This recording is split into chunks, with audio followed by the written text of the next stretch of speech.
ఎవ్వరూ కనిపించలేదు. ఏంటి నా ఫ్రెండ్స్ ఎవ్వరూ కనిపించట్లేదు అని చెప్పి లేచి కూర్చొని నేను వాళ్ళ పేర్లతోటి అరుస్తూ ఉన్నాను. అలా అరుస్తుంటే ఎవ్వరూ పలకకపోగా ఎవరో నా కాలుని ఈడ్చుకుంటూ తీసుకెళ్లారు. అక్కడ ఉన్న డాబా పైకి ఒక ప్లేస్ నుంచి ఇంకొక స్థానానికి నా కాలు పట్టుకొని గట్టిగా లాగి ఈడ్చుకుంటూ తీసుకెళ్తున్నారు. ఎవరు ఎవరు మీరెవరు, నాకెవరూ కనిపించట్లేదు, మీరెవరు, నన్ను ఎందుకు ఈడ్చుకుంటూ తీసుకెళ్తున్నారు అని చెప్పేసి నేను అరుస్తున్నాను. అలా అరుస్తున్న వెంటనే ఈడ్చేది కాస్త నన్ను కాస్త గాల్లోకి లేపి ఇంకాస్త దూరంగా తీసుకొని వెళ్తున్నారు. ఎక్కడికి తీసుకొని వెళ్తున్నారో ఏమో నాకు కనిపించట్లేదు.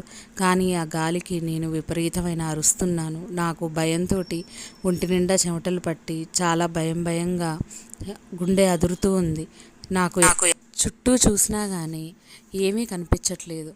అంత వేగంగా నన్ను తీసుకొని పోతున్నారు. ఒకేసారి రెండు కాళ్ళు పట్టుకొని అతి వేగంగా